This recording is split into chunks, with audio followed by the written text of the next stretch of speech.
حضرت لال شہباز قلندر جب حج کے لیے تشریف لے گئے تو روزہ رسول اللہ صلی اللہ علیہ وسلم سے غیبی اشارہ ملنے پر آپ نے سندھ کا رخ کیا۔ سندھ تشریف لانے کے بعد آپ نے ایک جگہ قیام کیا۔ اس وقت سندھ میں ظلم و جبر اپنے عروج پر تھا اور عام تھا، کسی کو کوئی فریاد نہیں سنی جاتی تھی۔ اسی وقت کا یہ مقولہ بھی مشہور ہے، اندھیر نگری چوپٹ راج۔ لوگوں کو بے بس اور لاچار دیکھ کر ایک مظلوم جس کا نام سکندر بہار بودلہ تھا، وہ ایک نعرہ مستانہ لگایا کرتا تھا، میرا مرشد آنے والا ہے، ظلم کا زوال ہونے والا ہے۔ سکندر بودلہ سیوستان کی پہاڑیوں میں عبادت و ریاضت کرتے تھے۔ ایک رات سکندر بودلہ نے خواب میں آواز غیبی سنی کہ ایک مرد قلندر آنے والا ہے جو ظلم کو نور میں تبدیل کر دے گا۔ پھر اکثر ان بزرگ کی زبان پر یہ رہتا تھا کہ میرا مرشد سائیں آ رہا ہے۔ اس نعرے کو سن کر شہر کے لوگوں کو دلوں سے دعا اٹھتی کہ خدا کرے ہمارا خیر خواہ جلد آ جائے اور ہمیں راجا کے ظلم سے بچائے۔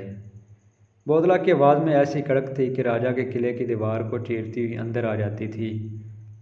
رات کے گہرے اندھیرے اور سناٹے میں یہ پرسوز آواز اہل قلعہ کی نیندیں اڑا دیتی تھی۔ شروع میں تو راجا نے اور قلعہ کے لوگوں نے اس آواز کو نظر انداز کر دیا تھا، لیکن جب نعروں میں شدت آ گئی تو وہ بھی بوکھلا اٹھے۔ ان زوردار نعروں نے نہ جانے کیوں راجا کو خوفزدہ کر دیا تھا۔ بالآخر راجا کے سپاہی گئے اور اس کو گرفتار کر کے راجا کے پاس لے آئے۔ راجا کے سامنے بھی سکندر بودلہ کی زبان پر یہی الفاظ اور نعرے تھے۔ راجا غضبناک ہو گیا اور اس نے سکندر بودلہ کو قید کروا دیا، لیکن قید خانے میں بھی اس کے نعرے بند نہ ہوئے۔ راجا رات بھر اذیت کی آگ میں جلتا رہا۔ صبح ہوئی تو اس نے وزیروں کو طلب کیا۔ وزیروں نے کہا کہ بودلہ کی کھال ادھیڑ دی جائے، اپنے آپ ہی دماغ ٹھکانے پر آ جائے گا۔ راجا نے اجازت دے دی اور سکندر بودلہ پر ظلم کی بارش کر دی گئی، لیکن ان کی زبان پر یہی الفاظ تھے کہ میرا مرشد آنے والا ہے، ظلم کا زوال ہونے والا ہے۔ دوسری جانب جب حاکم سیون نے لال شہباز قلندر کی یہ کرامت دیکھی کہ ان کا دیوانہ سکندر بودلہ قید میں ہونے کے باوجود بھی رہائی پا کر ان کے پاس پہنچ گیا ہے، تو اپنے علاقے کے کچھ جادوگروں کو طلب کر کے ان سے مسلمان بزرگ کے مقابلوں کا کہا۔ لیکن سیون کے جادوگروں نے مقابلے سے پہلے ہی اپنی شکست تسلیم کر لی۔ انہیں ہرانا ہمارے بس کی بات نہیں۔ البتہ جادوگروں نے راجا کو مشورہ دیا کہ اگر کس طرح مسلمان درویش کو حرام غذا دے دی جائے تو اس کی روحانی قوت ساری ضائع ہو جائے گی اور پھر ہمارے جادو کی طاقت اس پر غالب آ جائے گی۔ راجا نے ایک روز ایک حرام جانور کا گوشت پکایا اور خوان سجا کر مسلمان درویش کی خدمت میں بھجوا دیا۔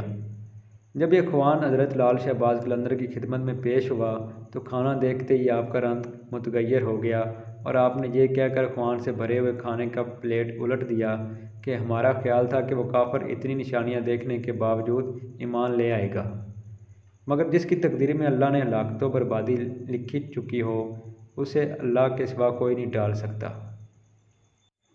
مرشد کے اس عمل سے خود ان پر لرزہ طاری ہو گیا، پھر دوسرے ہی لمحے زمین بھی لرزنے لگی۔ سیون زلزلے کی لپیٹ میں تھا، زمین نے دو کروٹ لی اور طاقت و اقتدار کا سارا کھیل ختم ہو گیا۔ ادھر درویش کے سامنے خوان الٹا پڑا تھا اور ادھر حاکم سیون کے قلعے کی بنیادیں الٹی جا چکی تھیں، جبکہ ایک روایت جو عام طور پر لوگوں کی زبان پر ہوتی ہے کہ ایک مجذوب حضرت لال شہباز قلندر کا دیوانہ تھا اور اس کو ساری دنیا میں حضرت لال شہباز قلندر سے زیادہ کوئی عزیز نہیں تھا۔ بادشاہ کو شدید غصہ آیا کہ میرے خلاف لال شہباز قلندر کے حق میں نعرے لگانے والا کون ہے۔ اس نے بودلہ کو اپنے پاس بلایا اور کہا کہ کیا تم ہی نعرے بلند کرتے پھرتے ہو؟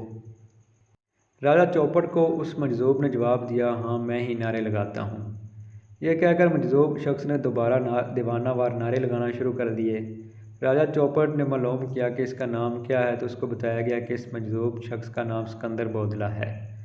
راجا چوپٹ نے کہا کہ قلندر کے نعرے لگانا بند کر دو۔ یہ سن کر بودلہ کی آواز میں مزید شدت آ گئی اور اس راجا کی بددماغی اپنے عروج پر پہنچ گئی اور اس نے حکم دیا کہ مجھ سے بغاوت کرنے کے جرم میں اس مجذوب کو ذبح کر کے پکایا جائے اور اس کا گوشت کھا لیا جائے۔ لیکن ان کو ذبح کرنے کے بعد ان کا گوشت کھایا جا رہا تھا کہ ادھر حضرت لال شہباز قلندر علیہ السلام دمال ڈال رہے تھے۔ حضرت لال شہباز قلندر معمول کے مطابق دمال کے دوران بودلہ بہار کو پکارتے تھے، انہوں نے جیسے ہی ان کو پکارا، مختلف روایات کے مطابق جن جن لوگوں نے سکندر بودلہ بہار کا گوشت کھایا تھا ان پر عجیب و غریب واردات گزری، اور جو بوٹیاں وہ کھا چکے تھے ان کے منہوں اور معدوں سے نکل کر لال شہباز قلندر کے پاس جمع ہونا شروع ہو گئیں۔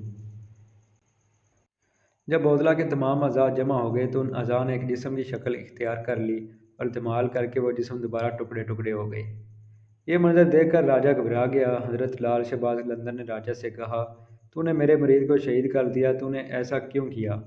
راجہ نے گھبراتے ہوئے جھوٹ بولا کہ اس مجذوب کو اس لیے قتل کروایا کیونکہ میرے قلعے کی دیواروں میں ایک کھڑکی ہے جہاں اکثر میری بیٹی بیٹھا کرتی ہے اور بالوں کو سنوارتی ہے۔